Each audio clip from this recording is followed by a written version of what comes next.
to lead the way. And guys, whenever you're ready, the floor is yours.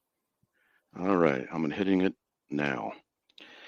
All right, Jake, is a statement God is a triune being, is that a statement of identity, of predication, or both? According to who? According to what we're talking about. Yeah, well, different people have different views. So if you're asking me my view, that's a different story.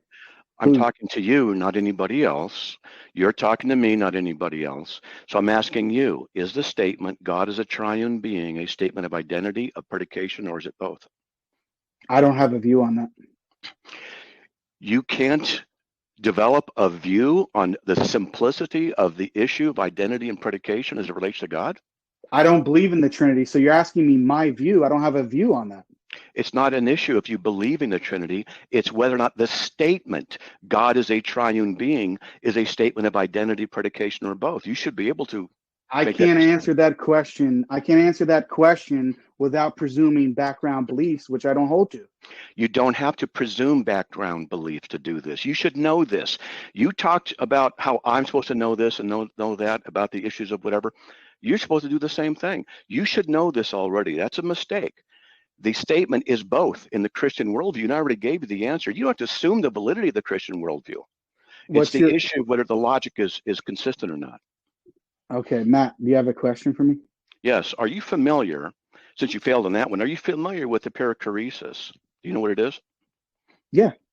Could you please explain what it is in the context of the Trinity?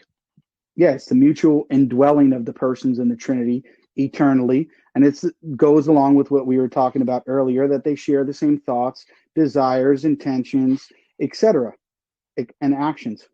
Okay. You spoke of the Son in relationship to God as a Trinity. Now, are you familiar with the hypostatic union? Yes. And what is that?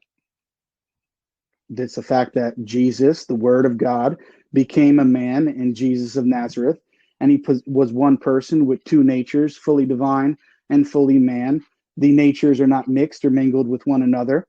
They are, he possesses them both fully, and that's it. I mean, I don't know how much detail you want on it.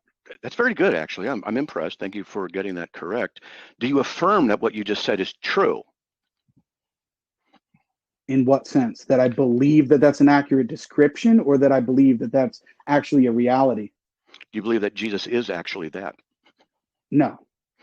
Yet, you understood that, yet you can't say, is a statement, God is a triune being, a statement of identity, predication, or both, because you don't affirm the Trinity. Yet you don't affirm the hypostatic union, but you had no problem answering that question. Inconsistency. Yeah. Right. Do you have a question, Matt? Yes. So are you also familiar with the communicatio idiomatum? Yes. What is that? It's the idea that the properties that are typically ascribed to each one of the natures, the divine nature and the human nature, are likewise predicated of the one person of Christ, so that they get communicated to the divine person, the Son of God. Good. Actually, I got to give you credit. Seriously, you know this pretty well. I'm kind of surprised, but that's good. I'm glad.